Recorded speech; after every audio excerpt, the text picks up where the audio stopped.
Je m'appelle Jean Diamond, je suis en 3e année de thèse, je suis rattaché à l'UCCS à Yémen et je travaille sur le développement des nouveaux matériaux qui peuvent être utilisés sur le micro-dispositif de stockage comme les micro-supercondensateurs.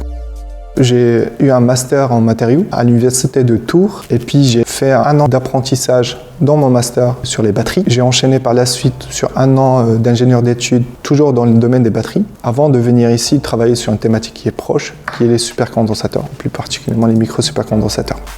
On a 3 systèmes de stockage. On a les condensateurs qui sont utilisés principalement dans tous les systèmes électroniques qui permettent de filtrer le signal et qui permettent de stocker et délivrer l'énergie électrique à l'ordre de quelques microsecondes. Par exemple, dans les smartphones, dans les PC portables, dans l'électronique en général. On a les batteries qui sont principalement utilisées dans tous les appareils mobiles, amovibles aussi. Ce sont des dispositifs de stockage qui permettent de stocker l'énergie électrique et de pouvoir la délivrer en quelques heures, même des fois quelques jours. Et on a aussi les supercondensateurs qui ont l'avantage de pouvoir délivrer l'énergie électrique en un temps record, un pic de courant, on appelle ça, et qui sont utilisés dans les tramways, dans les voitures, le start and go. La délivrance d'énergie est faite sur un laps de temps de quelques secondes.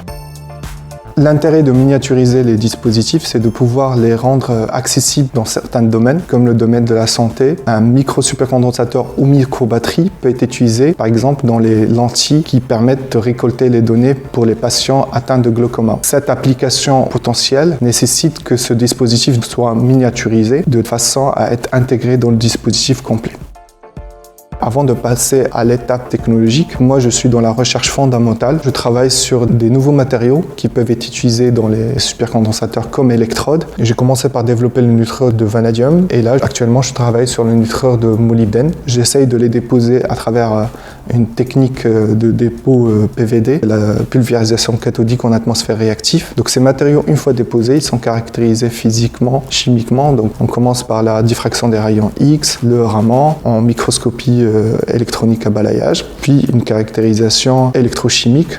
Donc là, on prend ce matériau-là, on essaye de le cycler pour pouvoir récolter les informations derrière sur la vitesse de cyclage, sur la capacité, la stabilité de ce matériau dans différents milieux, que ce soit des électrolytes acides ou des électrolytes basiques.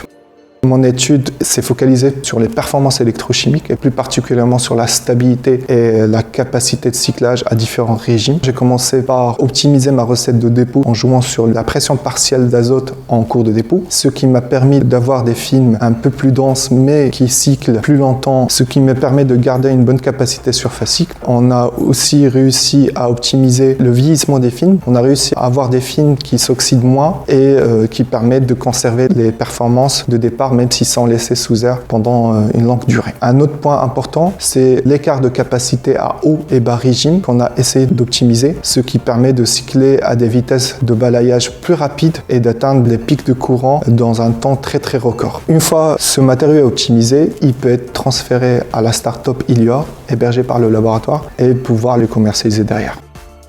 Donc ces matériaux nitrure de métaux de transition, c'est des matériaux émergents dans le domaine de stockage d'énergie et qui suscitent l'engouement des scientifiques. Par exemple, je cite mon matériau, le nitrure de vanadium. D'un côté, il est abondant, il n'est pas trop cher non plus, qui peut être facilement mis en œuvre dans les processus de fabrication en salle blanche.